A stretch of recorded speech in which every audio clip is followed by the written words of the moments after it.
Okay.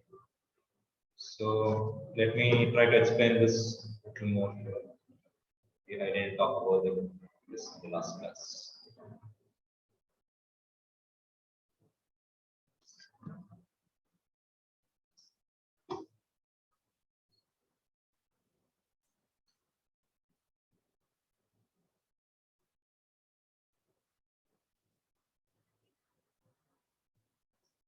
So when you have a molecule here, right, this vibrating like this, it's movement. Movement is related to the kinetic energy, which means we say that the kinetic energy is increasing.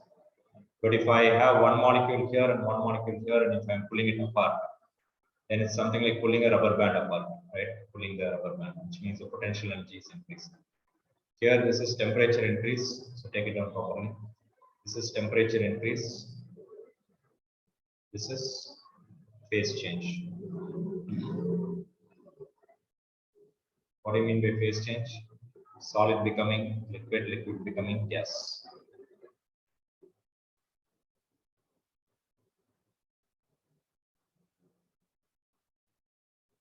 Okay. Much more advanced concepts, you will study something called plasma. For example, in sun, there is a state called plasma. Okay.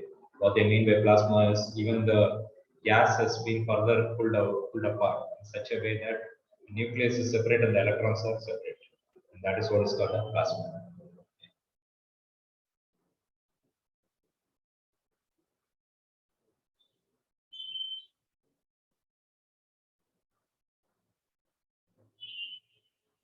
Any questions so far from the last class? Any doubts?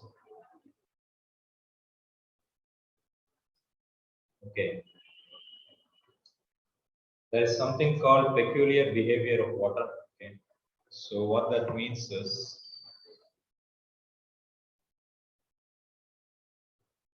let's take a simple example of a water pond.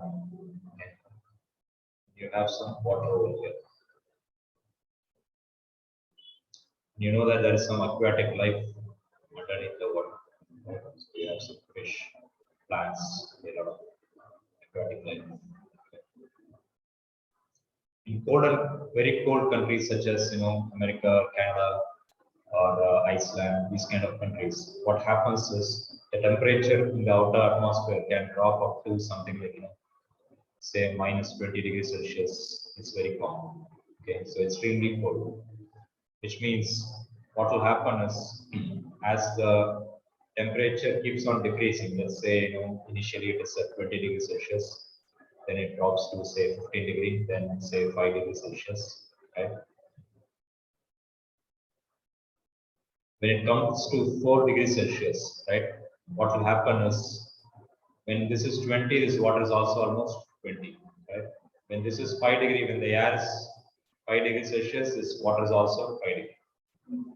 When the air becomes 4 degree, this is also 4 degree. Okay. But the property of water is very, very peculiar. So what we see here is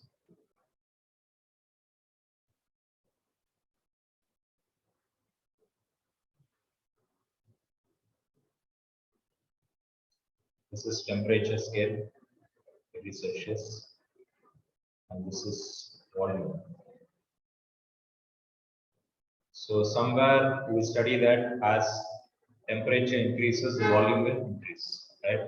So as the temperature increases, the volume will also increase.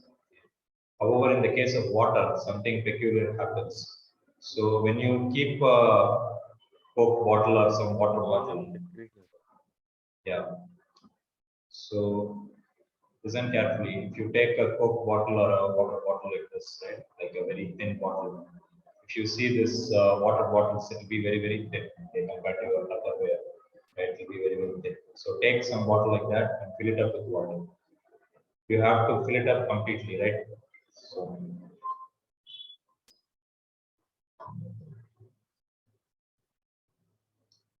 fill it up completely and then put it inside the freezer.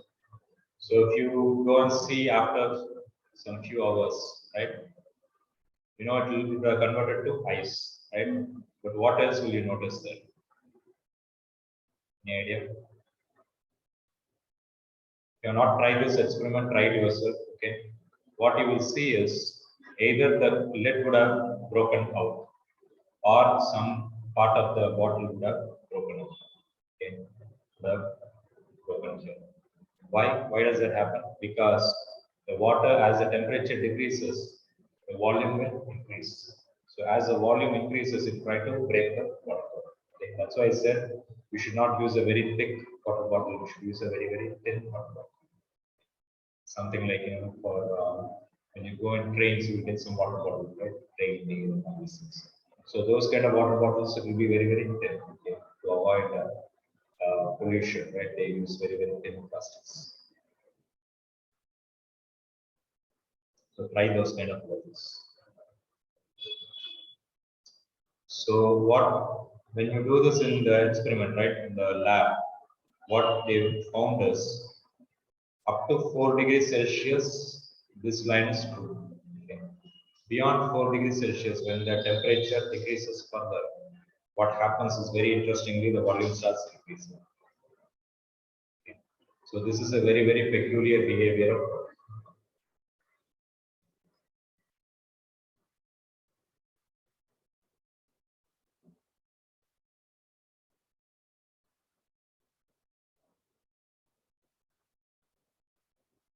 In most of the other cases, it will just go like this. Okay. In water alone, you will have something like this.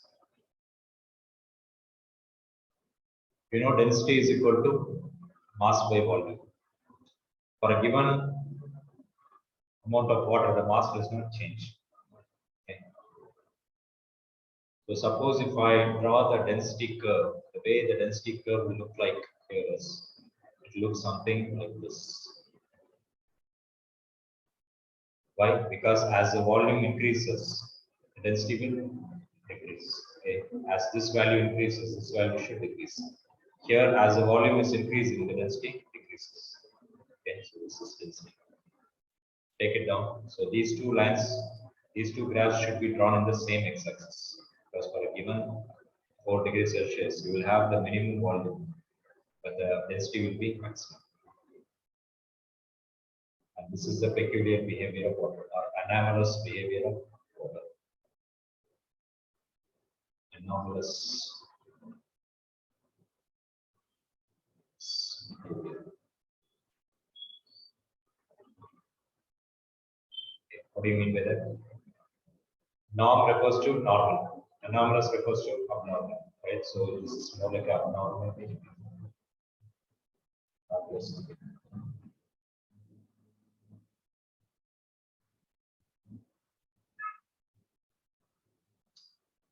Okay, so this graph we need to understand, okay, before coming to this discussion. So as the temperature goes down to, when the temperature is say 5 degrees Celsius, what will happen is, listen carefully, this water will also become 5 degree. At 5 degree, right, compared to, so the bottom layer of the water can be at say 6 degrees Celsius or say 10 degrees Celsius. Okay. Listen carefully, a bit confusing, okay, very easy, but step by step you have to think. So pay attention. So what I'm trying to say is, let's say the top part of the water is around 5 degrees Celsius, the bottom is around 10 degrees Celsius. So look at this curve. At 10 degree it will be here, at 5 degree it will be here, okay, which means the density is higher here. Okay. So since the density is higher, higher density will float or will it sink? It will sink, right? So since this is higher density, what will happen is it will sink inside, and the lower density will come up, which means again the air will make this temperature also will become 5 degree. So that means everywhere it will become 5 degree because of this movement of water.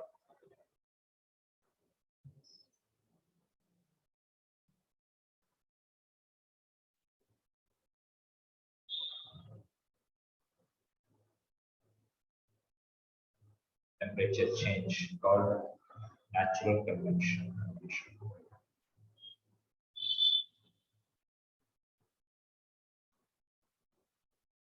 Everyone following, let me repeat it one more time. The top part is 5 degree, the bottom part is still hot. But then since this has become 5 degree, right, this will sink inside. Why? Because At 5 degree, the density is higher.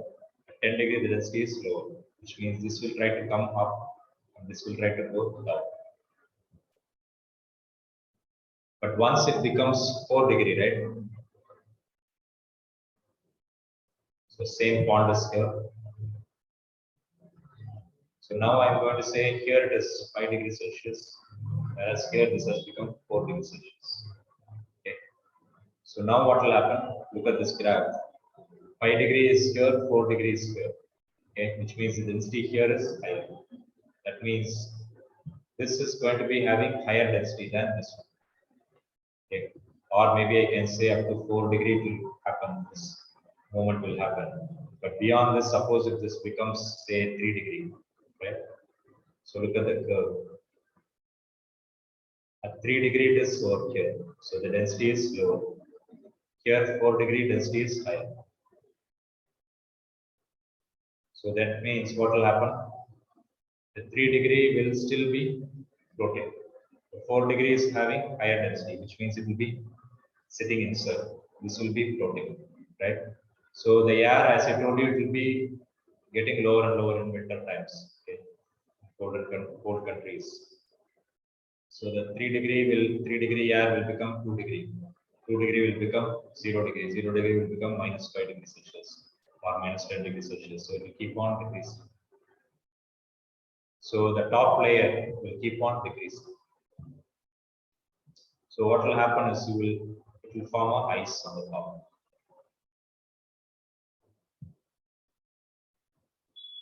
So that means when the air is minus 10 degrees Celsius, this ice will also be minus 10 degrees Celsius. Interestingly, this acts as an insulation.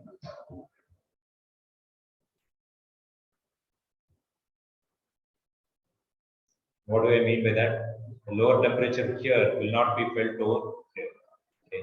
Which means the aquatic animals will still survive. Okay, so the plants and animals will still be survival inside. Because if it converts to ice, obviously you know that aquatic animals will not be able to survive, right? Which means this is still at 4 degrees Celsius. A very interesting thing is because of this peculiar property of water, life is possible on Earth. Okay, maybe you wanted to say that this is true only for aquatic animals. How do you say the entire life forms? The answer is you know that from your biology, right? Based on evolution theory, you know that all the life has come from water. Okay, from fish or so then it is tortoise and from tortoise, turtles, and other animals. So based on the evolution theory, all the things should have come from water. Okay. So during ice ages, if everything has become ice, all these aquatic animals would have died, which means life in Earth will not be possible. Everyone following what I'm saying? Biology students are able to follow, are able to appreciate what I'm saying. Officer following. Yes, sir.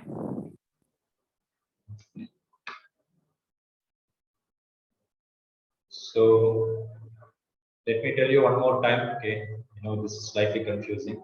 So at 4 degrees Celsius, up to 4 degrees Celsius, the top layer also keeps on decreasing. But once it comes to 4 degrees Celsius, the bottom part remains at 4 degree.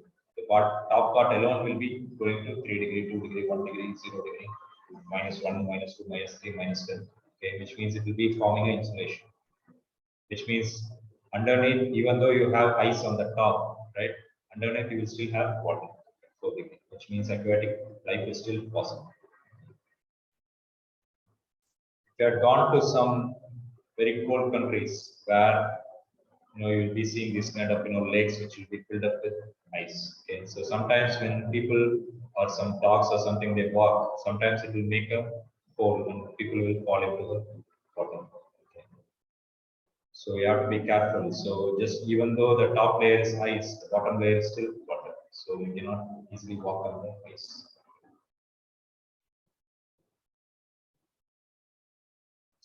Any questions? Any doubts?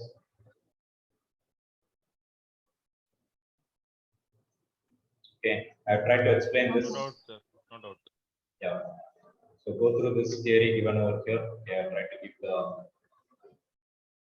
graphs also.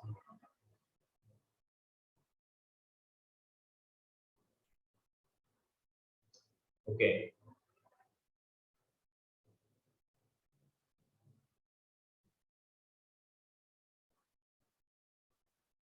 Suppose if I take a small rod like this, like a metal rod, if I start heating it up, it will expand a little bit, right?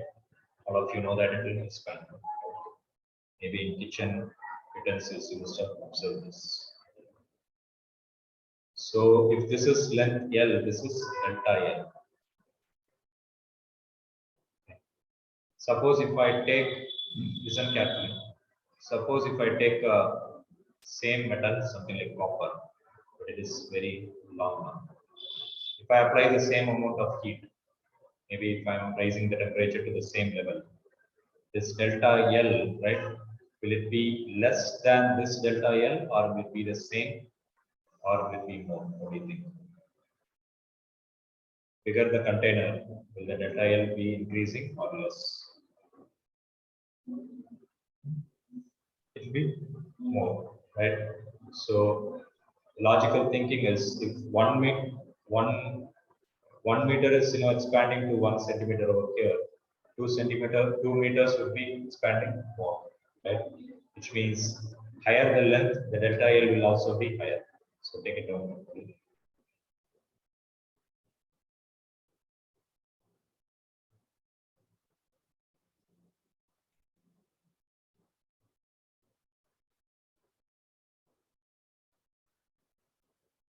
So experimentally speaking, right, you can observe this. Okay, if you want, you can try this in your kitchen. So as the L increases, the delta L will also increase. Whenever we have proportionality, right, what do? We bring in a proportionality constant. And that constant we call it as coefficient of linear thermal expansion. This is not alpha, this is proportional.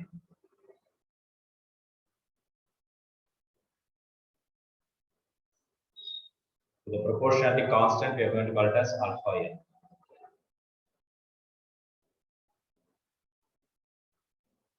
And of course, it will also depend upon the temperature. Delta T. I forgot to write that. What do you mean by that? If I'm increasing from say 25 degree to 35 degree, maybe it will expand a little bit. But if I increase it to 100 degrees Celsius, obviously it will be expanding more. That means the delta L is proportional to L, and it's also proportional to delta T.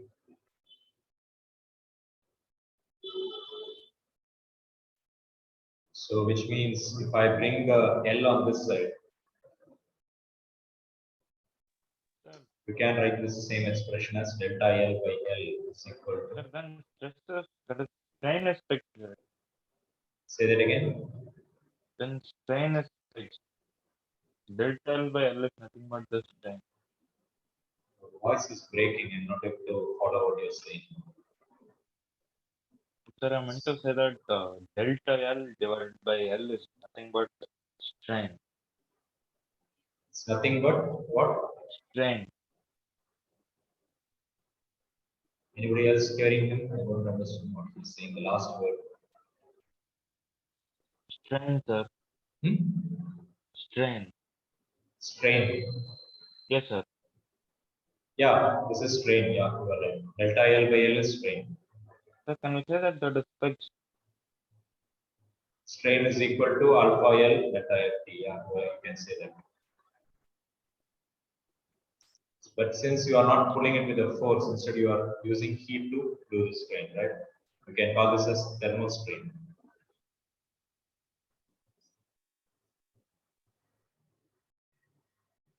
Can we say strain fixed?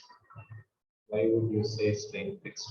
As the delta T changes, this will also change, right? If I'm increasing the delta T from 25 to 35, 35 to 100, as this delta T changes, this will also change, right? So only this is constant, this is not constant.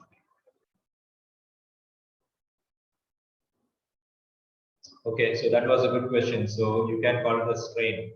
But since this is based on thermal, I can call it as thermal strain.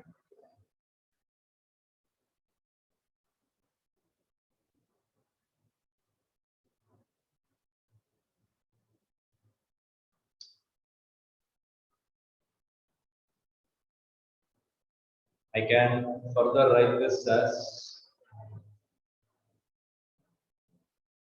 delta L can be written as L2 minus L1.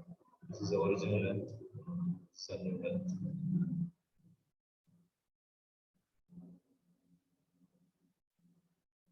So I can write this as delta L by L is equal to alpha L into delta T. So delta L I am going to write as L2 minus L1. Okay. This L is the original length, which means it will be L1 over here into alpha L. This L1 will come on this side, so L2 is equal to L1 plus this minus will become plus.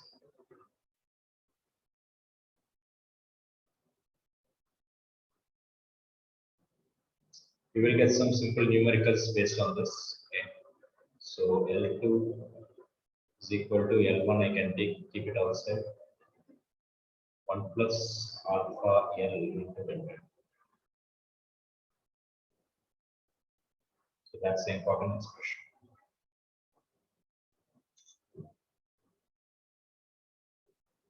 Again, as I always say, don't depend upon the handbook alone. I may have skipped some of the steps. Okay, I've skipped some of the steps, so write it down properly.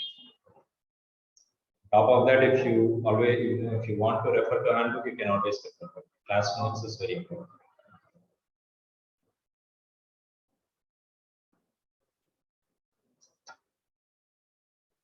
Okay, so what we studied right now is linear thermal expansion, assuming that the rod is expanding in only one particular direction.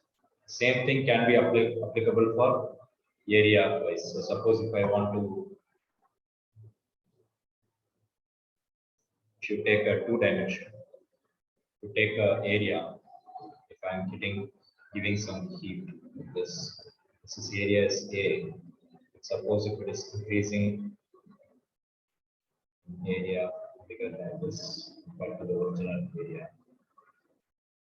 This is original area, this is your delta A. I can follow the same logic. Delta A divided by A is proportional to delta T.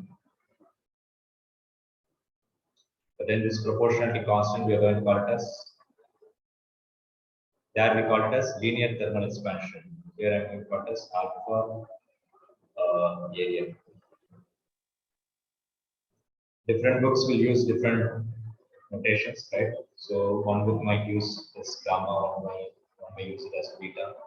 I like to use it as alpha L, alpha A, alpha B, because similar to the length, area, and volume. So we're using the same.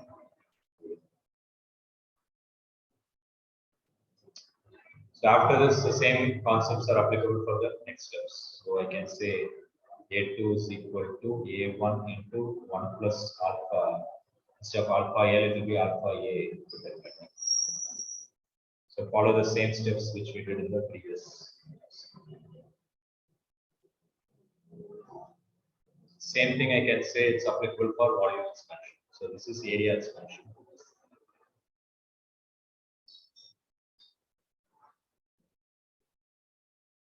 This is volume expansion.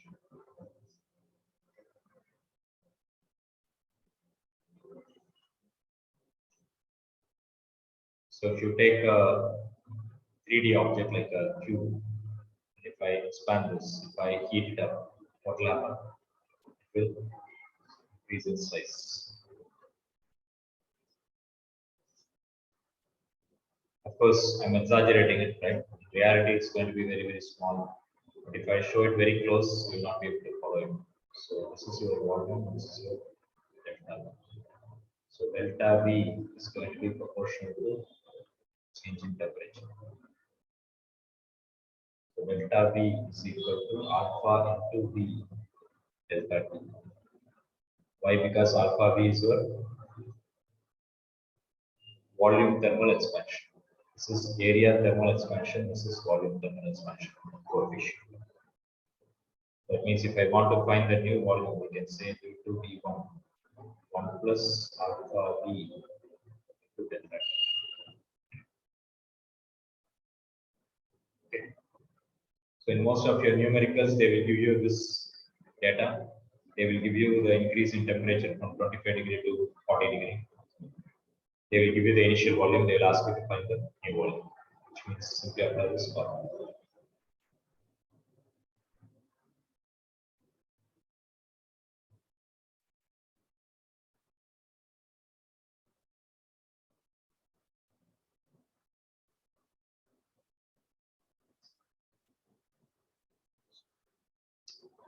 Okay, if I go to the handbook, right?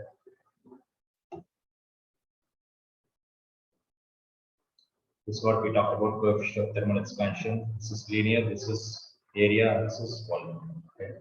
It's exactly the same thing. This one you'll be studying in your level 12 standard. Okay? Coefficient of resistivity or resistance. So it will look very similar to it. That's why I've given to. Okay. So people who are preparing for NEET, JEE, you have to study all these things together. You can be able to remember all these things.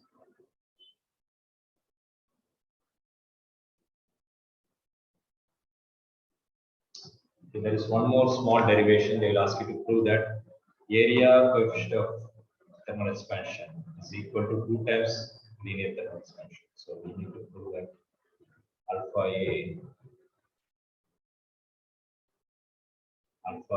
is equal to 2 times alpha N. It's a very simple derivation. Here isn't that. Delta A, right? It's nothing but A2 minus A1, final minus initial. What is A2? Suppose if I had considered a length like this, right? Let's say this is L, this is L. So later on it expanded to delta L on both sides. So this is also delta L, this is also delta L. You're following, this length is delta L, this length is also delta L. That means the new area is nothing but L plus delta L over whole square. The original area is L square. Anybody not following this? So the new square is going to be L plus delta L whole square. If I expand this, I'll be getting L squared plus A squared plus B squared plus 2AB.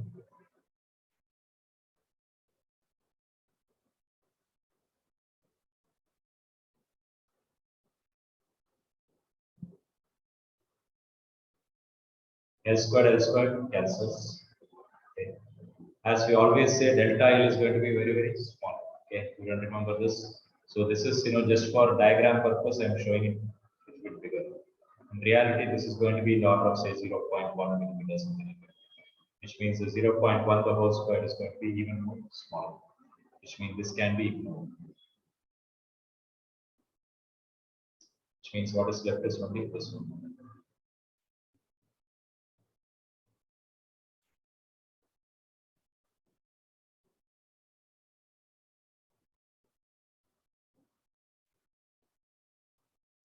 If I divide by area and both the sides, the value does not change.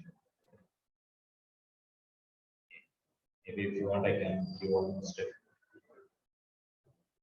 As I've been telling you, I may not have shown the steps, so take it down top of it. Go to the button top and handbook.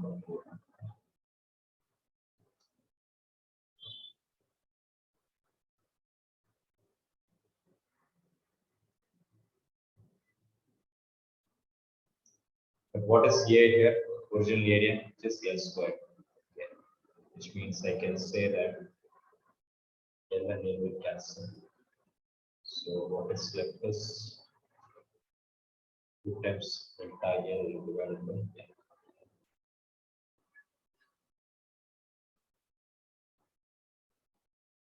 What is delta L by L?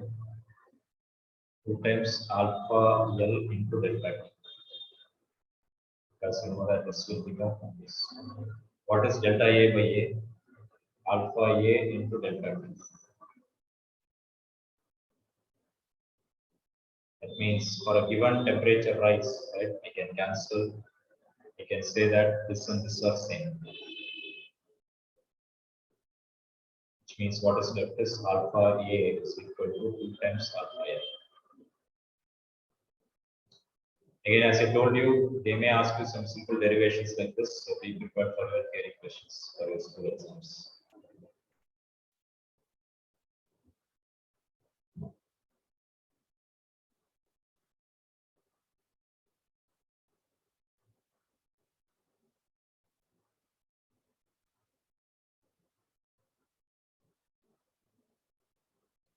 Okay. Same method can be used to find, there is one more derivation. Okay. So I'm not going to do it, you have to do it yourself. I'll give you the starting point. So they will say, prove that alpha v is equal to 3 times alpha l. Okay. So you have to follow the same methodology.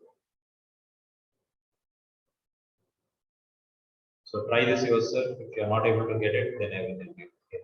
So you have to start with delta v. So delta v, so this is the starting point. So delta v is equal to v2 minus v1. v2 is, here I assume the square. Here I am going to assume a cube. So imagine that I have a cube like this, which is having a length of n.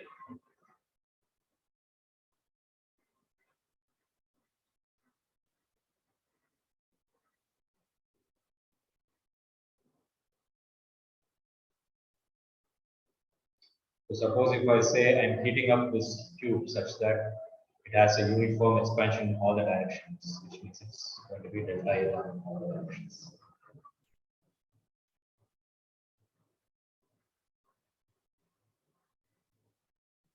So take it down properly. So this increase is going to be delta L, which means the new volume is going to be L plus delta L in the whole cube. Then following, volume of the new cube is A cube is n plus delta L plus the side minus L cube. So after that, I'm going to stop it. Okay, you try it yourself. Okay, you should know A plus B the whole cube formula. I think it's A cube plus 3 A squared B plus 3 A B squared plus B cube. Right? So if you don't remember, you have to remember that.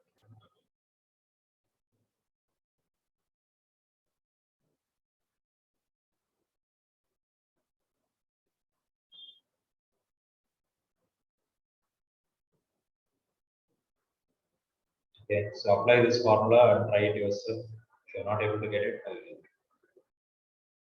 Okay, so do it as take it as a homework. Follow the same methodology what we have done in the previous school. Okay, so I'm not going to do it. Even in the handbook, I not given it. So, but in the exam, they may ask you this.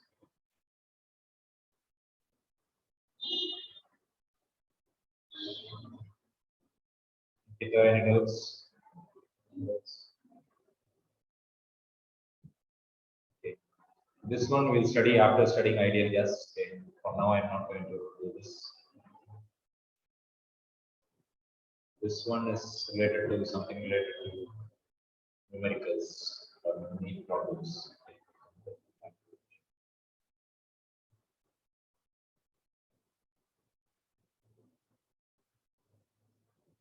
Okay, I need to talk about conduction. Let's see what is conduction.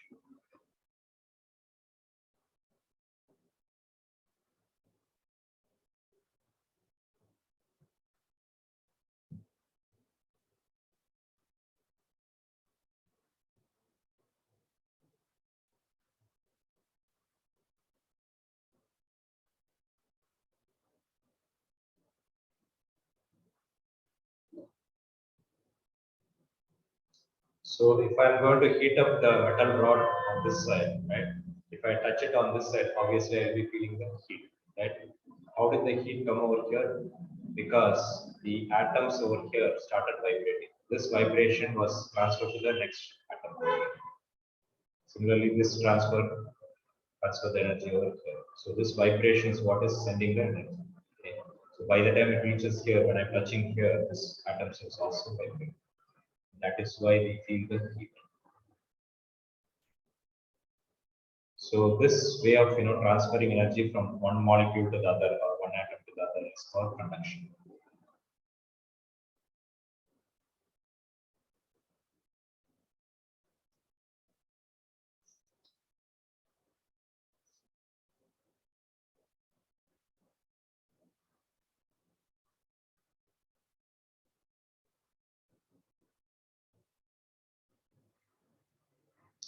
Suppose if I take a beaker, if I fill this up with water, as I heat up from the bottom of the stove, right?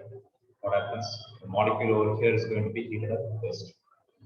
So as this molecule is heated up, it expands in volume.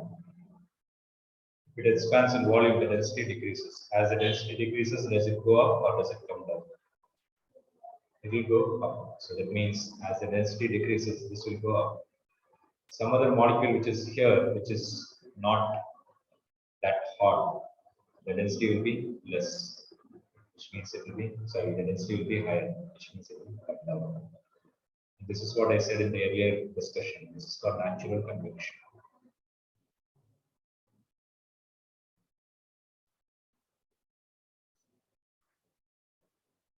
Can anyone tell me the difference between the conduction and convection?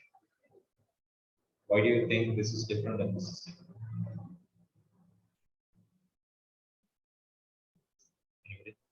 Sir, in conduction, there is no movement in molecules, whereas in convection, there is movement of molecules. Say that again. Conduction, Say that again.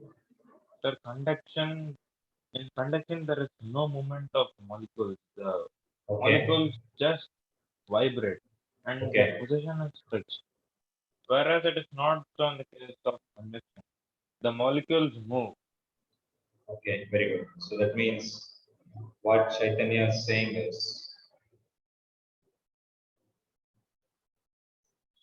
here the molecules are not moving, right? They are just transferring energy from one molecule to another. Okay, so they are sitting in the same place. But here the molecule itself is moving. So that means after a few minutes, the entire beaker will be having the same hot water. Right? So that means the molecules are moving from one point to another.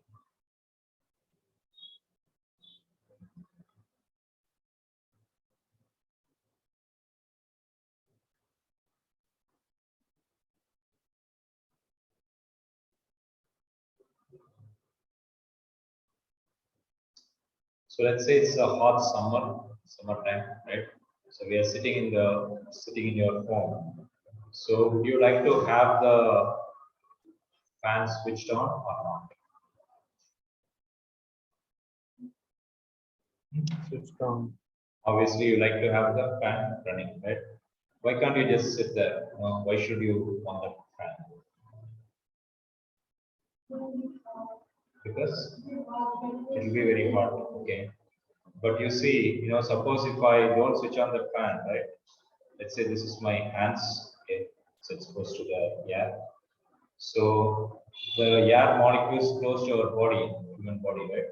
It will get hot. As it gets hot, what happens? Air molecules will rise up, which means the air molecules which are farther away will come down. Okay. So that means it's a natural convection, which means the cold air will come here and then it will take away the heat from here. Okay. That means even without switching on the fan, you will still the temperature will be maintained. Okay. But the problem is it's going to be very, very slow. Okay. So this is a slow process. Take it down. This is the reason why we use a ceiling fan. So when you use a ceiling fan or a table fan, what we are trying to do is we are pushing the molecules from here and we are pushing it away from our body. Okay, which means you are forcing this. So we call it as forced convection. So take it down properly. It's called forced convection. Why? Because you are forcing the molecules.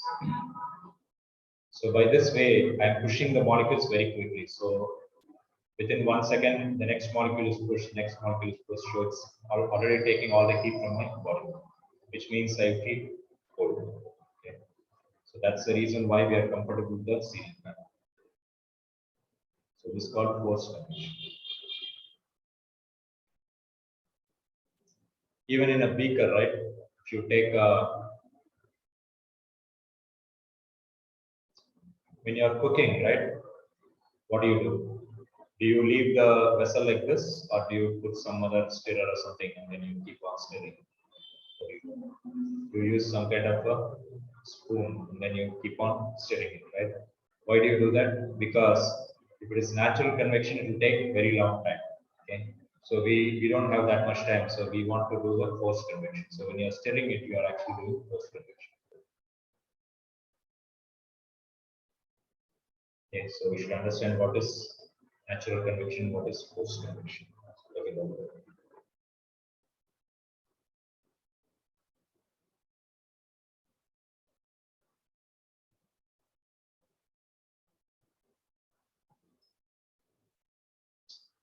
everybody still copying?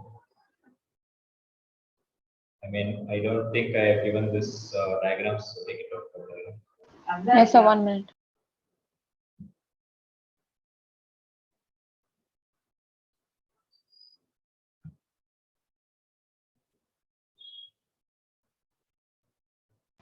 Yeah, done, sir. okay.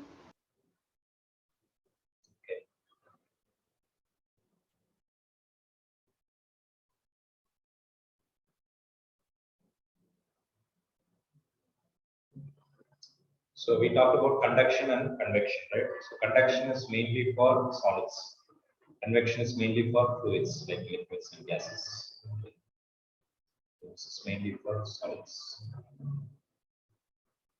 This is mainly for, we talk about water, we talk about air, right? So these things are for fluids. Fluids means air, liquid, and gas.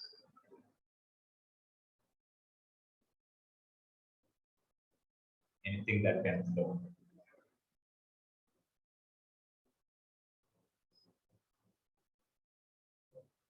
What could be the third way of heat transfer? You have sun over here, the bright sun during the hot sun in the afternoon. And we are standing under the earth. We feel the heat, but you know that the atmosphere is here, but in between here it is lacking pretty much nothing. So how do you think the energy from here is coming over here? There is no metal rod, there is no water or gas.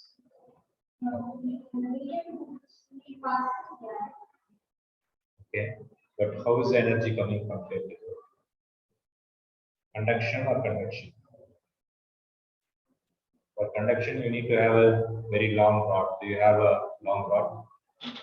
Do you have any water? Do you have any air? Convection. It's pretty much vacuum. So how does the energy come? Convection. Radiation. Yeah. It's not conduction, it's not convection. There's something called radiation. Okay, so we study more about this in your 12th standard. It's called electromagnetic waves.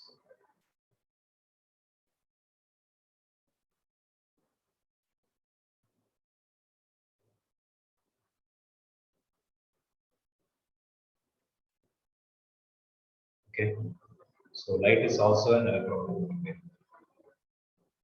So in addition to the visible light spectrum, we are getting UV rays, infrared, a lot of other rays are also coming. So UV rays are also coming from sun.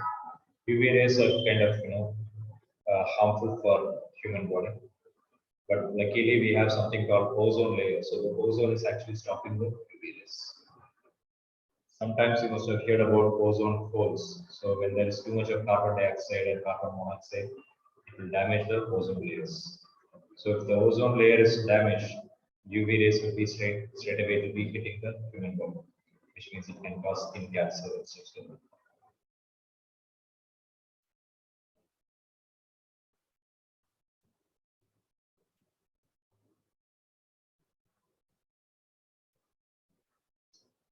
So one more interesting fact is during summertime, would you prefer to wear light clothes, light colored clothes, or dark color?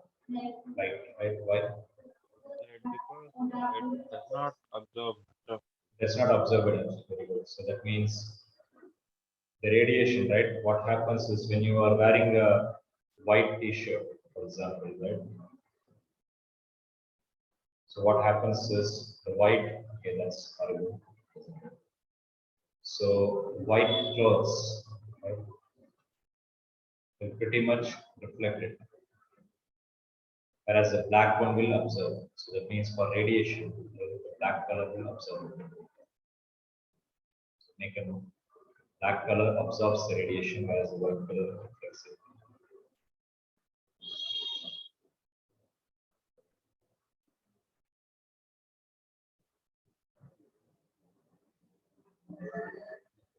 So when I'm having a hot body, right, when I want to produce some heat, right, what I will do is I will have some kind of a black body. So why? Because if I have a black body, it will be radiating a lot of energy. So it's a good absorber and it's a good emitter. So if I want to send out a lot of heat, I'll be using black. Take it down. Good emitter,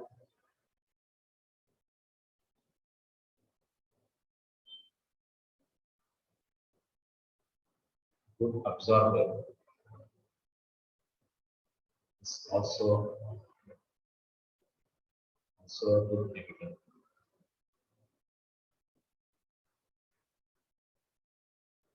Okay. So the black is a good absorber and good emitter. Whereas white is a good reflector. So white is a good reflector.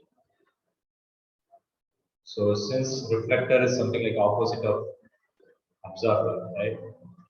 This cannot be used for emission purpose. Okay. So for emitting more heat, I'll be using black rather than white.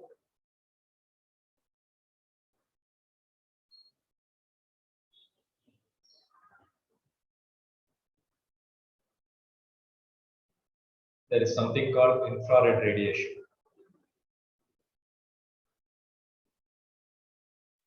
Okay. Again, as I told you, you'll study more about this in your first standard. Okay. Infrared radiation.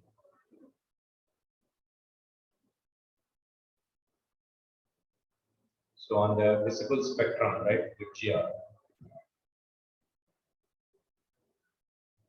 what we see is biologically we can see only violet and red wavelengths. Okay. You have some more wavelengths on this side, which is called infrared, and you have some more wavelengths on this side, which is called infrared. So these things are not visible for naked eye. So it means human eye cannot detect these things.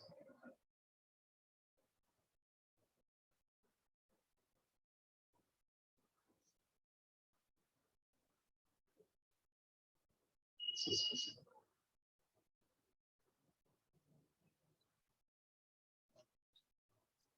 Okay.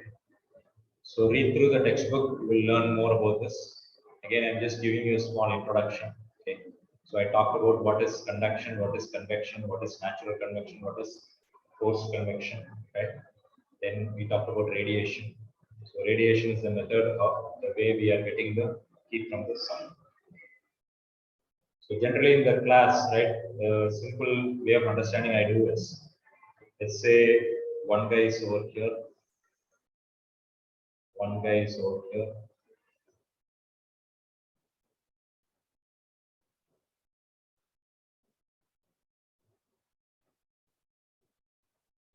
suppose if I give a ball, if I ask this guy to give it over here, then it's over here, then it's over here, then it's over here, then that is like a conduction. Okay. But if this guy over here walks all the way over here and gives it to this guy, then it's called convection. What could be the third one? What could be the good analogy for the third? Throwing. Yeah. So you take the ball and you throw it like this, you don't throw, you just throw it like this. And this guy catches it. And that's what's called a radiation. Okay. So these people who are in between are something like atoms. Okay. You see, here you need to have some atoms. Here this guy can go and give it. Here you don't need any atoms at all. Okay. That's why even in vacuum, you can throw. So the sun is throwing the heat energy from millions of kilometers away. It's throwing it to the earth.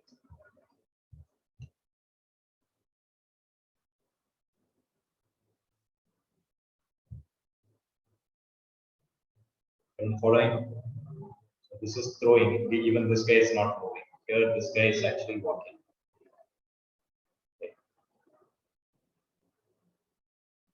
Walking to give it over here.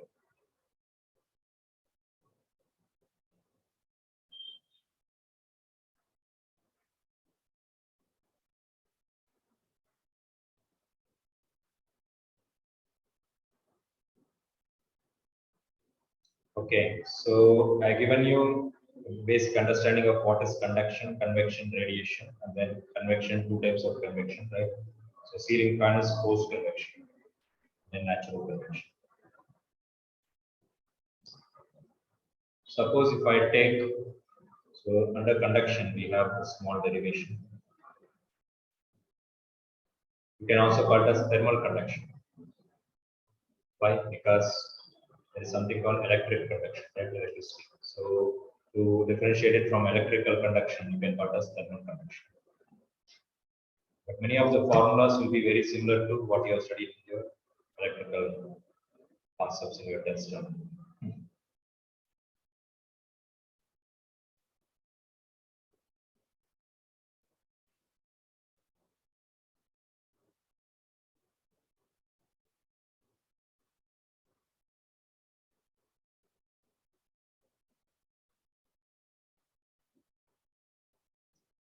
Let's say this is a metal rod. Okay, I'm having this as a higher temperature, this as a lower temperature. So that means the heat is going to flow through this. So the heat flow rate, so take it down properly. The heat flow rate is proportional to what are the things that will determine the proportionality. If the rod is bigger, the heat will flow easily or difficult. Do you like to have a bigger rod or smaller rod to conduct more heat? Smaller. If you have a smaller pipe, the water will be flowing slowly. If you have a bigger pipe, the water will be flowing faster. Okay, which means you would like to have a bigger area. So the heat flow rate is proportional to the area. So bigger the area, it will flow faster.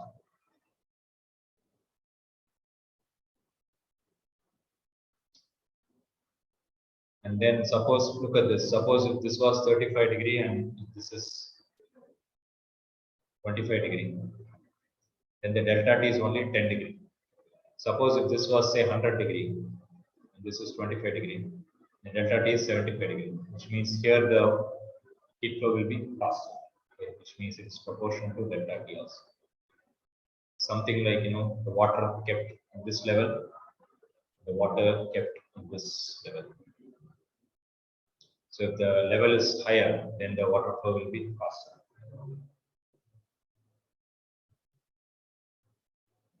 So the analogy which I always follow is higher the level means the water flow will be faster. Higher this temperature means the heat flow will be faster. Same thing can be applicable for electrical conduction. So higher the voltage, the current will be higher. Ohm's law, the study in Newton's standard. Again, you'll be studying all those things in your 12th standard.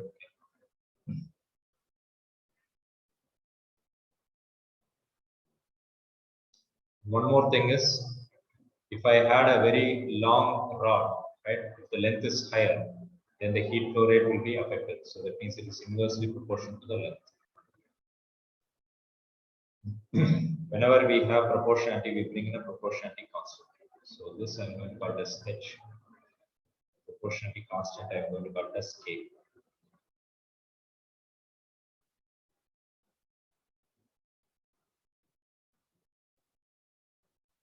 Anybody not following this? How I got this? If you understand these things, you will understand this. So this is called thermal conductivity.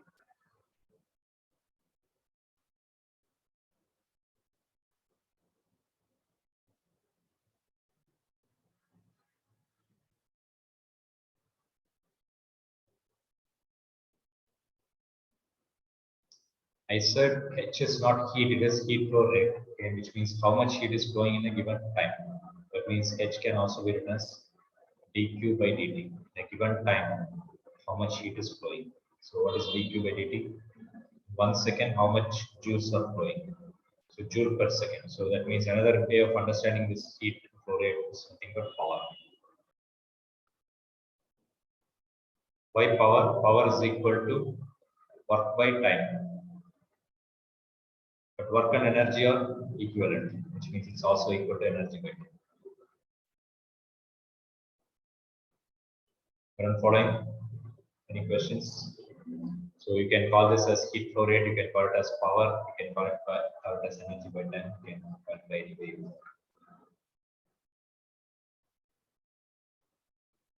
So K is the thermal conductivity of the material.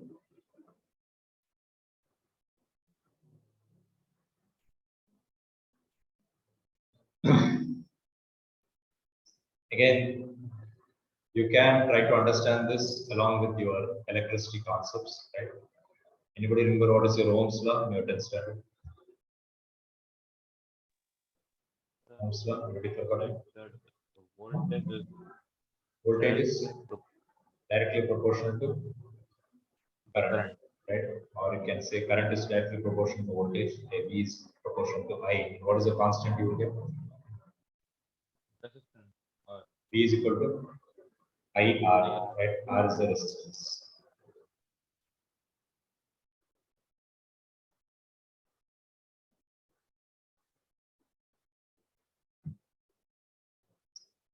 Okay, I forgot to make this as blackboard.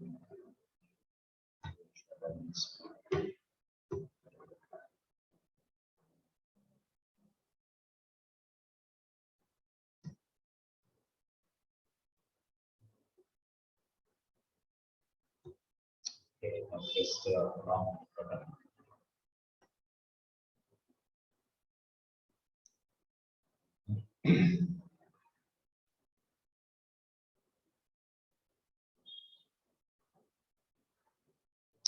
Again, this is not required for excuse me.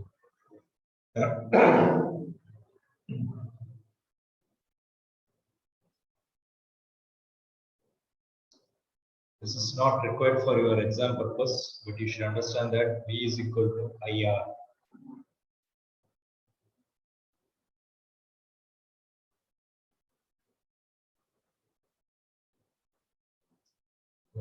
Somewhere you have studied R is equal to rho L by A. Remember this? What is rho? Anybody? resistivity. Resistivity.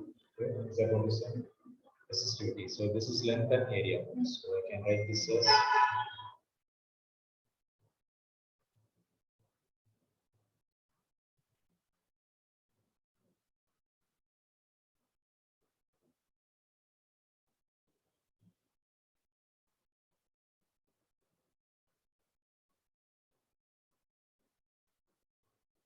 anybody remember what is one-way resistivity? Anybody? So one-way resistivity is taken as conductivity.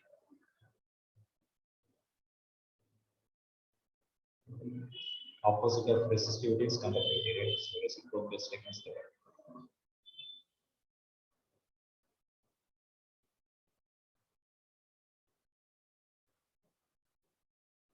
You see, here I said H is equal to K A by L delta T.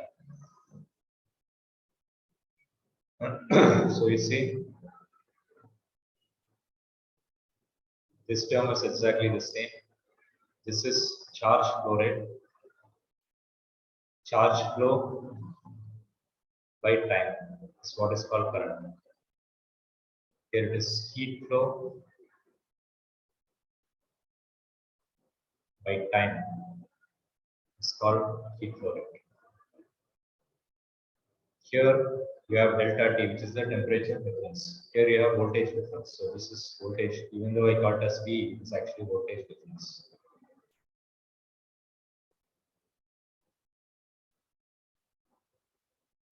This is temperature difference.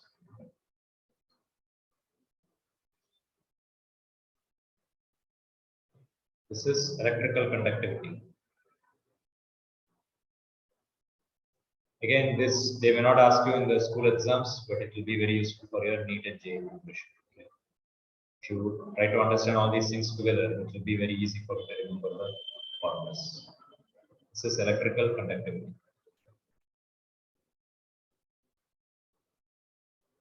This is thermal conductivity.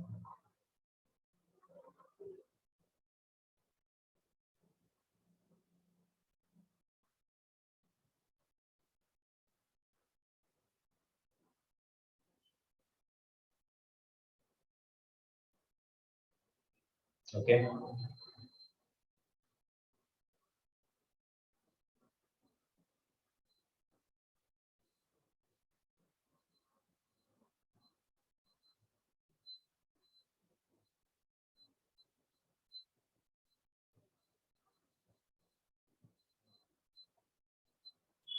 Any questions so far?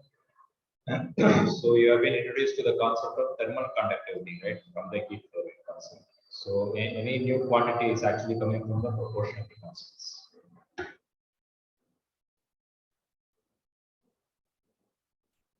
Can I change the screen in which will copy? No, sir.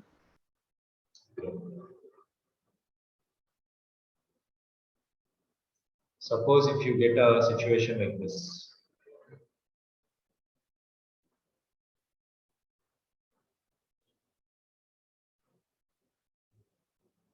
You are going to get a lot of numericals based on this type.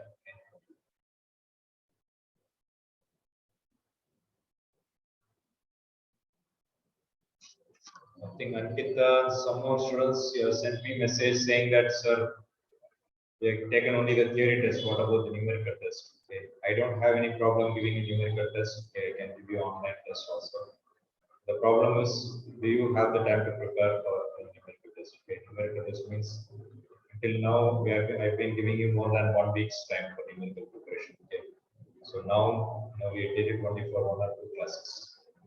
So students, I would say, if you are preparing well, if you are already working out all the numericals properly, I will send you the link. Okay, so try to take it in the weekends. Okay.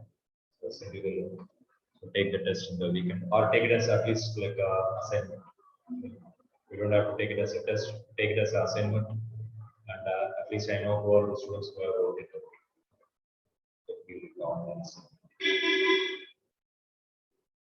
Again, as I always say, some of you are studying for getting a pass mark. Okay, some of you are studying to get a 90%. Some of you are trying to get into good colleges. Okay, NEET, JEE preparation, and entrance examination. Okay. So whoever wants to go higher, you have to put in some extra hard work. Okay. You cannot study only the theory part and expect you to get into NEET. That's not going to happen. Okay. So if you are preparing for NEET or JEE or any other entrance exams, even NDA, some people will be interested in NDA, National Defense Academy. Okay. So in those kind of cases, you have to put in some hard work. Okay. I cannot keep on telling you. Okay. Do the hard work. Bring the questions which you are not able to solve. Come to the center and ask me the doubts. I'll be happy to help you.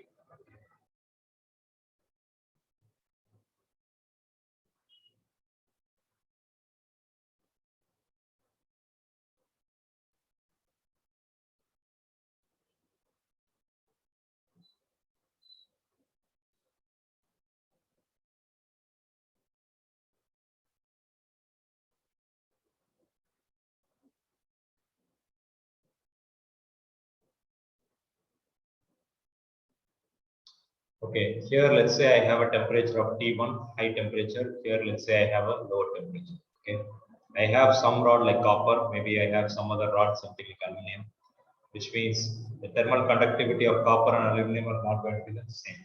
Okay, it will be different. So that means it can be two different. And then the area can be different. Okay. So now what I'm saying is, this is something like a series connection. So if I have a pipe like this, if I have 5 liters of water flowing in here also it will be only 5 liters. Okay, I cannot have 5 liters flowing here and then I cannot have 10 liters coming out. I cannot have 5 liters coming here and then I cannot have 1 liter coming here. Okay, if I say 1 liter coming here, then water is accumulating here, which is not possible. Okay, so in a steady state situation, right, I can say that the heat flow rate here is going to be same here and same here. So that means H1 is equal to H2.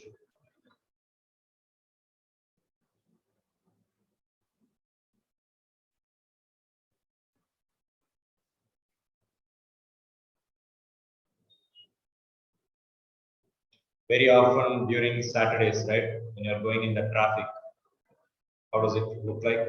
Is it very easy to drive or difficult? Very often, I'm sure all of us are getting stuck for more than 1 hour, 2 hours in the traffic, right? So don't go out on Saturday nights. So that means if one car is going here, right, we cannot have 10 cars coming inside here. Only one car can come inside.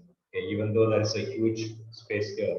If 10 cars are going here, 10 cars can come in here, right? That means if the road is narrow, this road will also get affected. So that's the way you should understand this. So what is H1?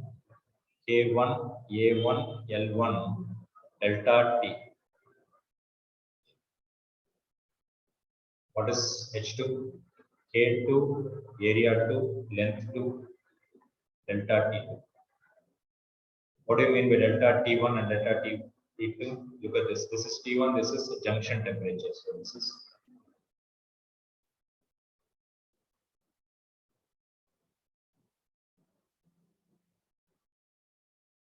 so that means the delta T1 is nothing but T1 minus Tj. What is delta T2? Tj minus T2. Okay. If you're wondering, sir, here you are saying T1 minus Tj. Why can't it be T2 minus Tj? Anybody? Any answer? Which one is going to be higher? This is higher. This is going to be lower. This is going to be even more lower. Okay. Which means I should write this as T1 minus Tj, Tj minus T2 to make it possible.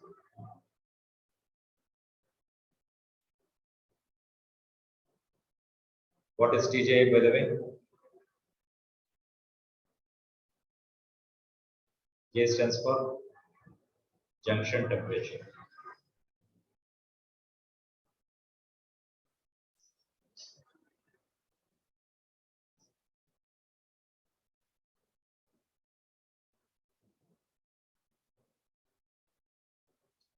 If you write it as T2 minus Tj, you will see that this temperature is lower. T2 will be lower, Tj will be higher, which means you will get a negative, which means your calculation will get affected. So that's why we keep it as possible.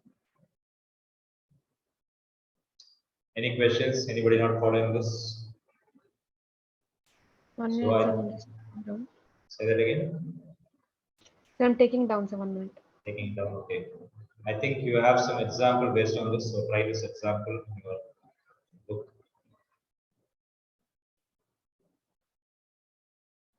Peter, can you go to your textbook?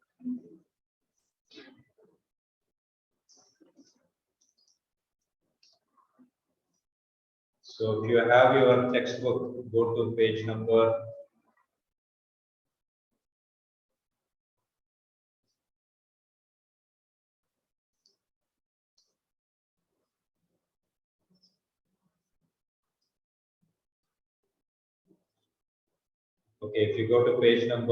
291, we see this concepts thermal conductivity.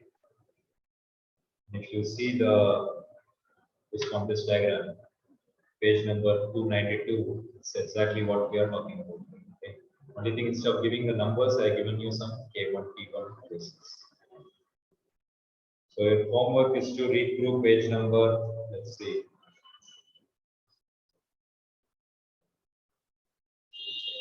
So I think in the next class, most probably I'll be able to finish this chapter. Okay, so I'll stop here. So your homework is to read the theory and do the examples up to page number 2.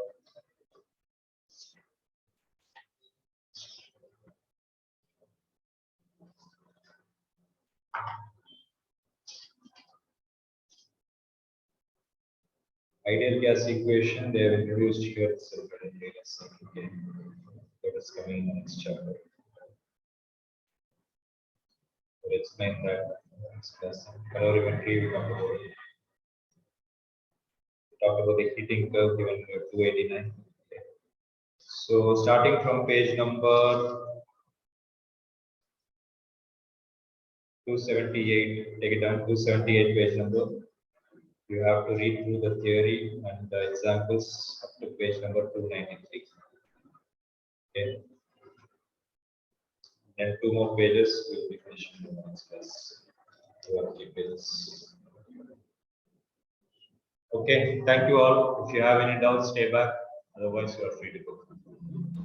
Thank you, sir. Thank you, sir. Thank you, Thank sir. you, sir.